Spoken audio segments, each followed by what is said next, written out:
Welcome to the Chelsea Fans Channel. As I'm sure you're still well aware, the news of the John Terry potential departure is still fresh in our minds. It's very upsetting. And I just really wanted to have an in-depth chat about it with Sophia. Sophia, I know that you're a huge John Terry fan, like we all are. What do you make of the news? Rory, if I'm honest, I'm shocked, flabbergasted, and quite appalled by the decision. It doesn't make any sense to me. Like I said, I'm shocked at the timing of it all, and quite frankly, the nature of how it's happened is what's upset me the most as a Chelsea fan, and the way the club have dealt with it. You know, it's common knowledge and it's widely known that the nature of how it happened and the facts of what happened. And Paul Nicholls, his agent, called up the club, which I believe they've been doing over the last sort of 2-3 years, and it's sort of a January call to the club, you know, what's happening, blah blah blah blah, and the club, yeah, fine, negotiations start. So sort of every January since post 30 years. Since he's turned 30, and obviously the club rules of only a 1 year contract extension to anyone over 30. Since that's happened, his agent and him, you know, they make contact with the club in January. They see what's happening. The club are like, yeah, the negotiations start, which I think with a lot of contracts tend to take 2 to 3 months. It's that done and dusted. Then JT's obviously heads sorted and prepared for the end of the season. The club everyone knows where everyone stands. So what's happened this time? This time his agent would have called up the club. Yeah, so Paul Nicholls called up the board, and it was just a flat no. A flat no. Your player, John Terry's contract is not to be extended. So it's essentially a sacking. If your contract isn't extended, you're sacked, aren't you? Well, whatever you want to label it as, it's certainly outrageous. Not being extended. So then, obviously, Paul Nicholls relayed this information to JT.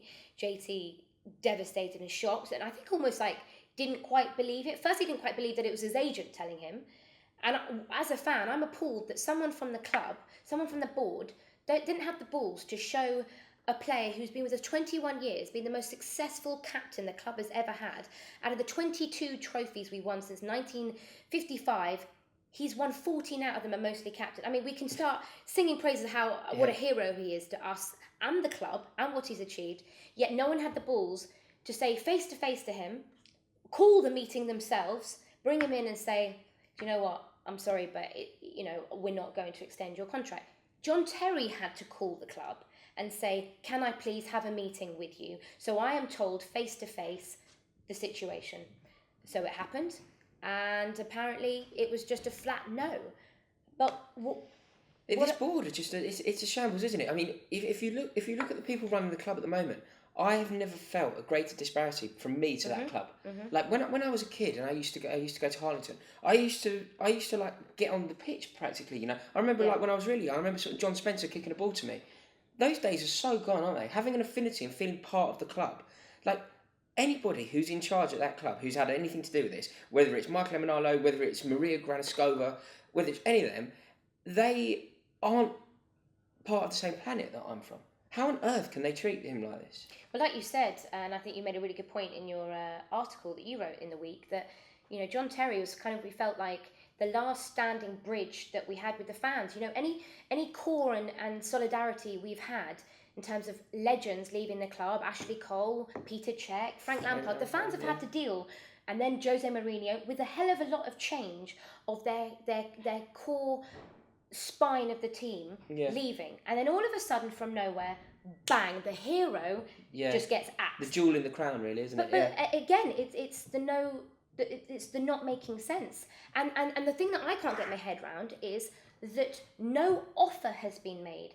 It's not a case of they've made a derisory offer. Yeah, the club haven't been clever about this, because if the club have come out and said, listen, here's an offer, obviously a poor offer, then JT obviously could have turned around and said, you know, that's not for me, and then the club can come out and say the club have made John Terry an offer, and he's refused it, or there's been a breakdown of negotiation talks, and he's left by mutual consent. The club have not offered him a penny. I don't believe this is not about money for John Terry. I think John Terry's even come out and said, I would play for half my wages. It's not about money with John Terry. John Terry, throughout his career at Chelsea, has been been some really big money offers from other clubs. City, and he hasn't taken them. Barcelona, he's not taken them.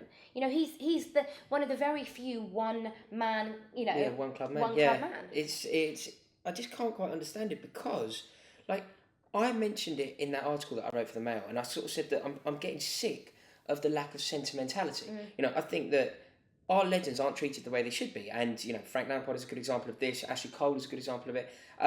However, if I kind of take a step back, I appreciate that people on the board wouldn't make sentimental decisions. However, this is a terrible decision footballing wise. Yeah. This isn't like, okay, of course I'm sentimental about it. I'd give John Terry a 10-year contract. But even if you take a step back from that, he's still the best defender at the club by a mile. Rory, we say this every week when we do our team selection. Who is the first name on that team sheet? Still. Yeah, every time. Even for the managers. Not just us being deluded Chelsea fans, whatever people want to say. Who is the first name on that team sheet every single week is your captain, John Terry. Why? Because he is still the best defender we have, and arguably one of the best players we have. Yeah, without a doubt. I can't think. You know, things go well. We're going to have some very big games coming up. You know, you're looking at Manchester City in the Cup. You're looking at Paris Saint-Germain. We're going to hopefully, you know, try and get up the table. Every big game like that, going to Paris Saint-Germain away, first player that you want alongside you. It's like sort of in the trenches. You know, we're really going to be up against it out there. John Terry's a man that you want on the pitch, isn't he? Straight away. That's 100%. Not going to change. You know, it was less than a year ago. He played every minute of every game for the team that won the league. We won 2 out of 3 of the domestic trophies available. To now, less than a year later, suggest that he isn't worthy of a contract is insane. Oh, it's unbelievable. And I think you can't start, if you want to start counteracting this argument, if people want to say, oh, but, you know, he hasn't had the best... No player has played well this season. And now... I think you'll start seeing all of a sudden the players are rallying around and getting a lot better. Well, who's the key stalwart behind all that? I completely agree, but do you know what's very interesting about the point that you just made there? You're right, players haven't been playing well. This isn't me having a dig at Branislav Ivanovic. I get a lot of grief on this channel for how much I love Branislav Ivanovic. If you haven't sat on a crossbar celebrating a European Cup win, then you have no right to have an opinion on that man, because he's a wonderful man. However, I'm also the first to admit that his form hasn't been good enough this season. He just got a new contract.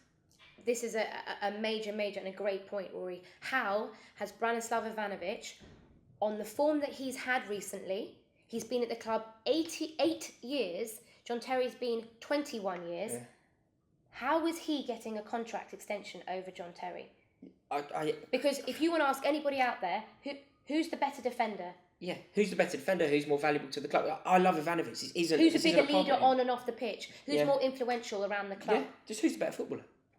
Yeah, exactly. It's such a shame, and it's so painful because the loyalty that he's displayed to Chelsea and Chelsea fans over the years has been second to none. Yeah, and the club till very recently are still making footballing decisions. Rami going to China, Ivanovic being extended. You know, it's not like suddenly all negotiations have stopped. Yeah. We've still been doing business. I think it's about time that we displayed a similar loyalty to him, isn't it? Oh, like massively. And I think, and another thing I don't get, which doesn't make sense to me, is there's always talk of John Terry making the transition into coaching staff and in some sort of coaching capacity.